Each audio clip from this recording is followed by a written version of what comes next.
Sefer HaMidot, the Book of Character by Rabbi Nachman of Breslov, edited and published by Rabbi Natan of Nemerov. 1810 narrated by Judah speaks introduction. This book elucidates all the traits and conduct arranged according to the Aleph-Bet alphabet. It is divided into two sections which are known to us by the names, Aleph-Bet of Old and Aleph-Bet of New. The first part is a wondrous collection, collected by our pure and holy Master in his childhood, all that his huge intellect perceived by understanding one matter from another, and he gathered from all the holy books, everything that he found in them pertaining to morals, conduct, and upright behavior, which he recorded to have by him for memory's sake. Whatever he found elucidated in the words of our sages of blessed memory, whether it be a virtue of a good trait, or the opposite, derision of a bad trait, everything in its entirety he would gather little by little and copy them by him in the order of the Aleph-Bet by each and every trait, so that he should have them for remembrance, to see with his eyes the significance of each and every trait and its converse, in order to go in the ways of the good and guard the ways of the tzaddikim, based on Proverbs 2 verse 20. Moreover, his powerful intellect perceived many precious and wondrous matters which are not explicitly elucidated in the words of our sages OBM, just by the sheer magnitude of his perception he understood one matter from another, and conceived precious novelty in the concepts of the traits from within the scriptures and from within the words of our sages OBM, which are not explicitly elucidated in their words, just hinted to, for a genius of his caliber.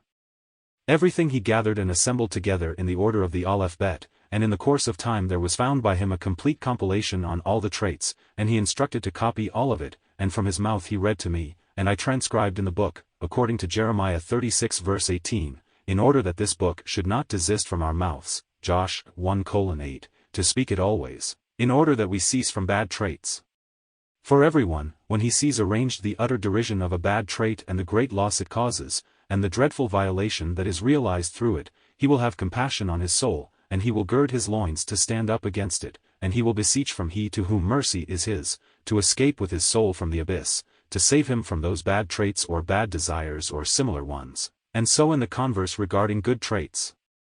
Furthermore, one who gives heart to contemplate his words, will find good, true advice how to guard oneself from any particular vice, through making sure to be safe from the vice which is close to, for they are neighbors to each other, and each one guards her friend, as explained subsequently in the introduction that I heard from his holy mouth.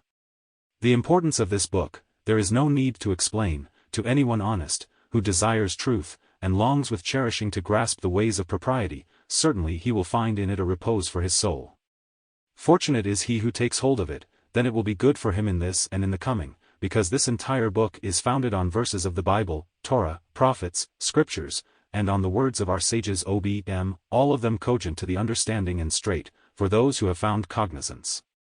The second part is also similar to the first part, in form and arrangement, there is no difference between them, for it is also an elucidation of the virtue of good traits and the derision of bad traits and the like.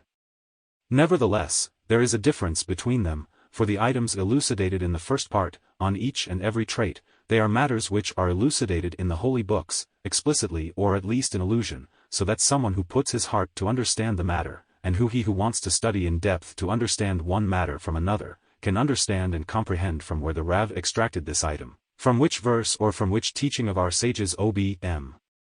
For, all the matters elucidated in the Aleph-Bet of old are not remote and not distant, based on Deuteronomy 30 verse 11, from the one studying them, to come to its property, to understand and comprehend from where the items effuse. Albeit, without the Rav, who illuminated our eyes with these matters, it would not have occurred to the reader to extract these matters from within the holy books. However, after he already opened our eyes to these matters, it is possible for the enlightened, whose heart is complete with the holy books. With the Tanakh, acronym for Bible, Prophets, Scriptures, 24 books in all, and with the Aggadot of our sages OBM, and with the other commentaries, to understand and comprehend the relevant sources. In contrast to this, the issues elucidated in the second part are lofty and awesome conceptions perceived by the author OBM, in the days of his greatness. All of these matters transcend human comprehension and are hidden from all eyes.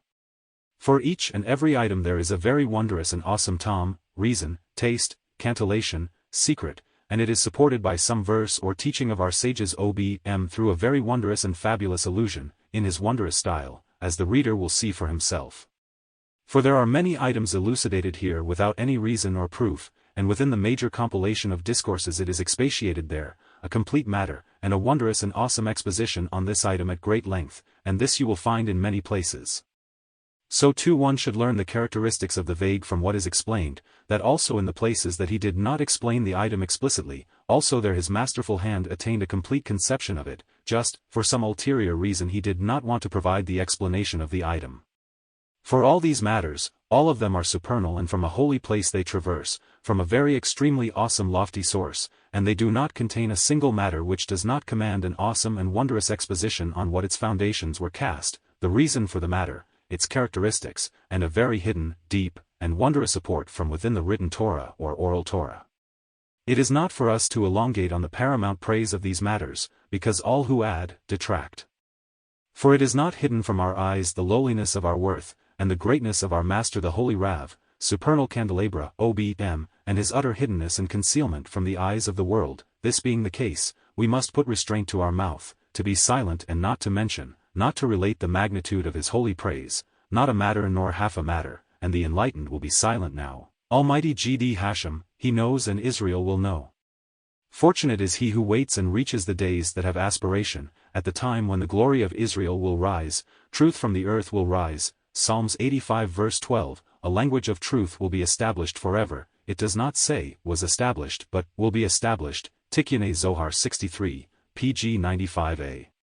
The medication for the matter, silence. Everyone, according to the fathoms of his heart, will understand and comprehend the extent to where these matters reach. Still, we come with these words, to arouse the hearts of the readers, to make known to them the nature of the book and its affairs. It is incumbent upon us to make known and reveal to the ears of our peers, that our honorable Master, the hidden light, of holy and blessed memory, warned strongly to engage in this book, and that it should not cease from our mouths, for it is our life. He himself wrote it in a very small volume and said that his intent was to enable each and every one to carry it with him always, because the traits are the foundation of the entire Torah, and with this a youth will make his ways meritorious to heed everything that is written in this book, then he will bring success to his ways, and then he will be enlightened. For this is the main task of a person, all the days of his life, to flee from vice and bad desires, and to cling to virtue and upright conduct, that are elucidated in this book.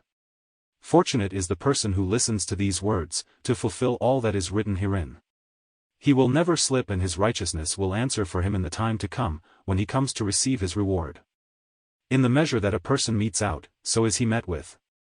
Fortunate is one who chooses life. Hashem will repay his endeavors. If it is to scoffers he will scoff, he will not gain wealth and his wealth will not endure. Job 15 verse 29, woe to his soul, for the retribution of his handiwork will be done to him, it will not be cast to the ground, but on their heads. Job 15, 29, one who is good before GD will escape from it.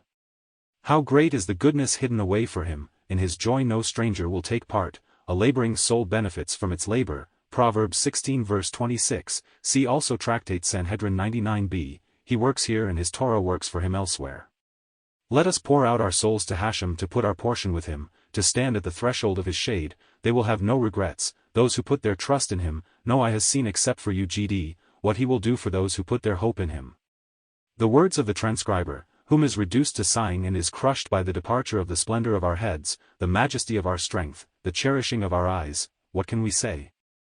May GD comfort us very soon, the little one, Nussin, son of my master my father our teacher Rav Naftali Hertz, may his candle shine, from the greater Nemerov, son-in-law of the Rav, the genius, the famous, the tzaddik, our teacher Rav David Tzvi OB M chief of the court of the congregation of Mulov.